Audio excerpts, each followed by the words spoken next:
Sylvie Bardier, votre animatrice de l'émission Mission Proche Aidant. Et oui, encore cette semaine, un sujet qui est attendu depuis la semaine dernière, l'aide au masculin pour nos proches aidants. Donc, nous avons à l'émission nos invités, notre experte dans le domaine, Mme Sonia Lessard, directrice générale du roman L'Appui, et également notre invité spécialiste, M. Yvan Provencher. Enchanté. Ah, ça me fait plaisir. Vous êtes intervenant du Centre de soutien de Saint-Hubert, des aides d'entraidants également. Hein? Exact. Et ça fait combien d'années que vous faites ça, M. Provencher? Ça fait 3 ans que je suis au centre de soutien et que je m'occupe particulièrement des hommes. Oh my God, c'est beaucoup!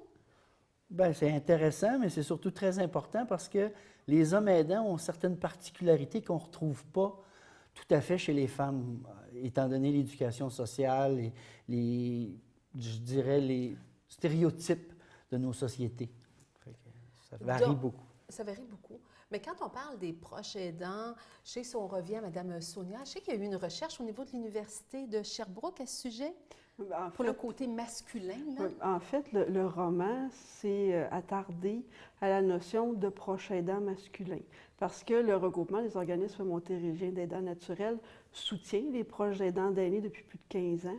Puis à un moment donné, les gens sur le terrain ont réalisé que les hommes proches aidants participaient peu ou pas aux activités qui sont offertes. Donc, il y a une recherche qui a été mise en place pour aller trouver pourquoi les hommes participent peu. Est-ce que c'est l'offre de service qui ne convient pas? Est-ce qu'on ne les rejoint pas? Donc, il y a eu différentes questions qui ont été posées à des hommes proches aidants pour essayer d'aller mettre le doigt sur exactement c'est quoi leurs besoins puis comment on peut les desservir le mieux possible. Puis, au niveau des proches aidants masculins, la proportion versus les femmes, ce serait quoi environ selon la recherche? Bien, en fait, même à l'époque, la proportion d'hommes et de femmes, il y a encore beaucoup plus de femmes qui sont proches aidantes. Puis en même temps, c'est pour ça que l'offre de service a été développée en fonction des femmes, par et pour des femmes. Donc, c'est pour ça que les services qui sont offerts correspondent plus ou moins aux besoins des hommes, des aidants masculins. Parfait, mais aujourd'hui, on parle vraiment de l'aide au masculin. Oui, et l'aide au masculin, c'est quand même près de 42 des aidants au Québec sont des hommes. Cependant, ils ont beaucoup de difficultés à se reconnaître comme aidants. Je vais entendre souvent dans le milieu où je travaille, bien, c'est ma job, je l'ai marié. Je ne suis pas un aidant, c'est ce qu'il faut que je fasse. Ils ne se reconnaissent pas dans le fait qu'ils sont en train de prendre soin de la personne aimée. Puis, les petits points, quel point qu'on pourrait s'orienter, savoir vraiment qu'on est un proche aidant masculin? Là? Quelles sont les caractéristiques qu'on peut voir des proches aidants là, à ce niveau-là? Là? Bien, je dirais, une des meilleures façons pour qu'un homme se reconnaisse comme aidant, c'est de reconnaître que souvent, il va prendre les tâches ménagères, il va faire les commissions, c'est lui qui va faire la banque, c'est lui qui va faire les emplettes, c'est lui qui va commencer à s'occuper de toutes les choses qui étaient partagées. À partir du moment où le partage n'est plus ce qu'il était, tranquillement, on se dirige vers la forme de l'aidance par rapport à la personne aimée. D'accord, mais... Puis, bien souvent, c'est juste « Ah, elle ne le fait plus, je le fais. Elle ne fait plus comme ça. Ah, je vais les faire. » Ils ne se reconnaissent pas comme ils s'alourdissent en tâches et ils vieillissent eux aussi. Puis il faut qu'ils restent quand même alertes pour poursuivre à aider justement leur épouse ou justement quelqu'un de la famille. Est-ce qu'il y a des trucs, qu'est-ce que vous faites en sorte au niveau d'entraidants, votre centre d'entraidants à Saint-Hubert, pour aider justement les hommes qui se posent la question? Bien, je vous dirais qu'une des choses qui est le plus remarquable chez les hommes, c'est que, comme tout bon homme, on ne demande pas de l'aide. C'est la première chose. Les hommes ont beaucoup de difficultés à demander de l'aide. Je suis capable tout seul. Ah, c'est ça, c'est typiquement masculin, dans le fond. Tout à fait. Et c'est là que c'est dangereux parce que quand les hommes se présentent au centre, en général, ils sont déjà épuisés, déjà au bout du rouleau. Ils vont demander de l'aide en état de crise. Et c'est ça qui est important, c'est la prévention de ça. Je pense que l'émission que vous faites aujourd'hui sur l'aide au masculin va peut-être les éveiller au fait que les tâches s'alourdissent, puis ils doivent être soutenus dans demander de l'aide parce qu'il y a des services pour eux et ils ne le savent même pas. Quand on parle de service exactement, Sonia, Bien, en fait, moi, ce que j'aurais envie de Oui. dire à ce moment-ci, c'est que vous avez parlé que les hommes n'iront pas demander de l'aide. Dans la recherche, il y a un certain nombre de caractéristiques qui ont été identifiées comme des tendances. On a remarqué que les hommes ont tendance à avoir des besoins de réponses concrètes. Et si un homme va rencontrer un intervenant dans un organisme, lui, il n'a pas envie de s'asseoir puis de discuter pendant des heures de ses états d'âme. Les hommes n'ont pas envie de ça. Donc, l'offre de service ne correspond pas à leurs besoins. Eux, ils ont envie vraiment, j'arrive avec un problème, je m'attends à avoir une réponse une solution immédiate. concrète. Tout à fait. Puis concrète. D'accord. Puis concrète. C'est quelque chose de pas de pelleter dans les nuages, là, vraiment quelque chose de concret. Problème, solution. Donc, c'est vraiment le mode de pensée qui est plus caractéristique des hommes de façon générale. Donc, il faut que les interventions soient adaptées à ces réalités-là. Mais les hommes, s'y attendent trop tard, ils vont être épuisés. Ils le Dans sont. le fond, qu'est-ce qu'on veut aujourd'hui vraiment, c'est pour nos téléspectateurs et tous les intervenants, c'est que vous êtes disponibles justement pour ces gens-là. Tout à fait. Il y a On des est- services. plein. Quel genre de services? Donnez-moi quelques exemples là, pour qu'on puisse Bien, par savoir. exemple, j'ai des hommes qui vont avoir besoin Ouais. de répit. Bon, Ouais. bien, on peut offrir un 4 heures de répit. Les hommes ont besoin, par exemple, d'un bain. Ils ne sauront pas où s'adresser parce qu'ils n'ont pas été habitués de rechercher les services dans les CLSC. S'ils appellent dans un CLSC, par exemple, aujourd'hui, d'accord. il y a 24 heures d'attente avant qu'on vous rappelle. Pour les hommes, comme Sonia disait Ouais. à l'instant, si je veux faire changer mes pneus, le garage n'est pas capable aujourd'hui, change le garage. Mais les hommes, vous comprenez, Oui, oui, un homme, c'est comme 100%. ça. Alors, quand on appelle au CLSC, puis il faut attendre 24 heures avant d'avoir une réponse, puis qu'on vous dit dans 3 mois, vous aurez le service, un homme, ça ne fait pas son affaire, il ne va pas réutiliser le service. Si on est capable d'y donner un service immédiat, il va le prendre. Dans notre cas, on est souvent capable de les référer à des endroits où ils sont capables d'avoir du service immédiatement. Des fois, non, mais d'être accompagné, de savoir les procédures, de savoir le déroulement, Ouais. ça favorise une certaine forme de patience chez eux. D'autant plus que quand tu sais à quoi t'attendre, Ouais. tu ne crées pas des attentes, justement. Fait que si tu sais qu'il va y avoir un 3 mois d'attente, tu es préparé à cette éventualité-là, donc ça va mieux passer. Ça va être plus accepté par le prochain aidant masculin. Mais Exemple. surtout pour, excusez-moi, l'homme, il désire avoir un répit. Des fois, c'est sûr et certain qu'il s'occupe de son épouse. Ouais. Donc, pour le répit, qu'est-ce que vous leur offrez exactement? Parce que c'est bien de leur donner, mais c'est quoi exactement? J'aimerais bien savoir. Bien, une des choses que j'aime Ouais. le plus leur offrir, Ouais. c'est d'être capable de suivre le cours de Ressourcez-moi.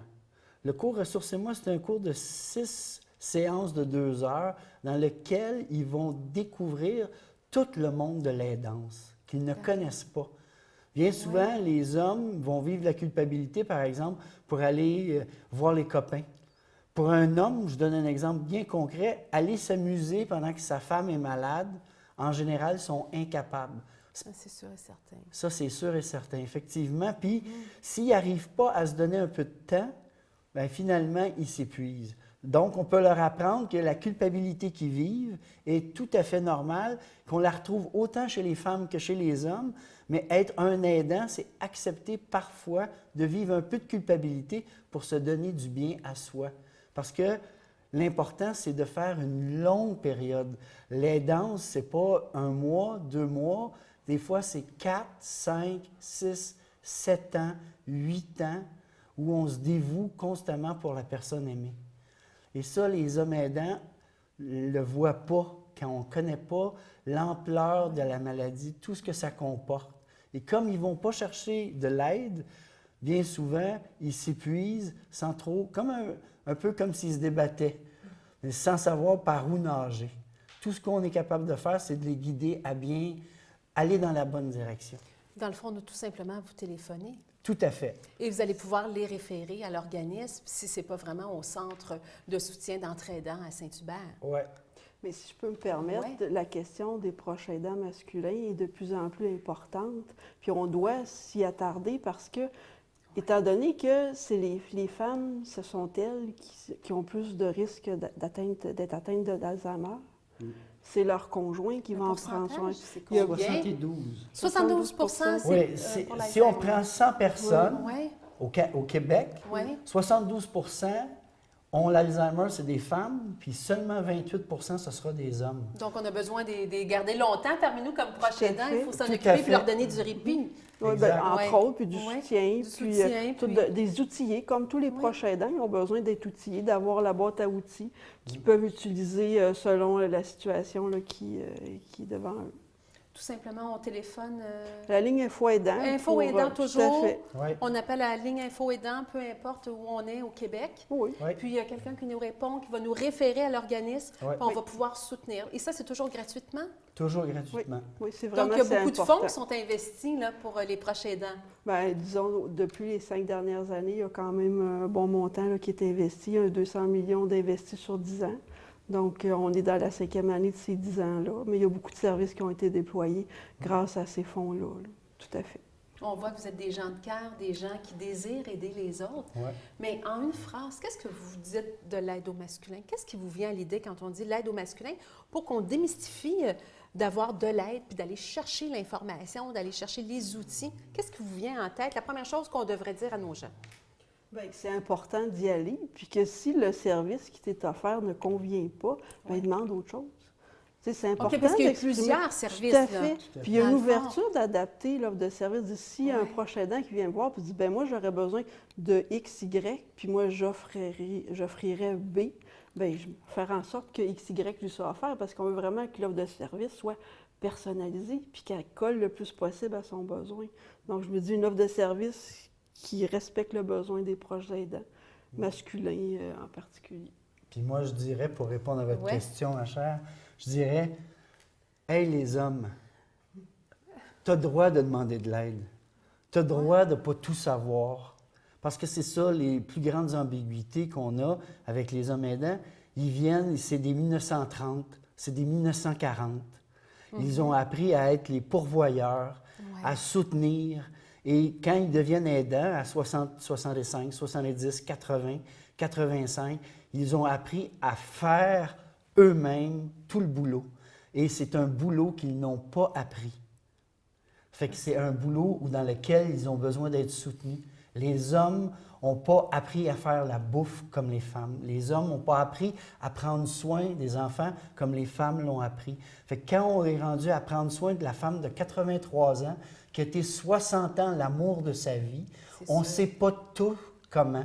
Combien d'hommes j'ai entendu dire « faut que je donne son bain, ça m'enlève tout le lien que j'avais avec elle ». Donc, à ce moment-là, on téléphone. Oui, On a justement le support. Ça nous donne le petit côté aussi masculin d'aller se ressourcer pour revenir plus en force à la maison. Exact. C'est qu'est-ce qui conclut notre émission d'aujourd'hui. Donc, merci beaucoup. On se revoit. Merci d'avoir été des nôtres. On se revoit à notre prochaine émission avec le statut légal et la reconnaissance d'un prochain an. Merci et à bientôt.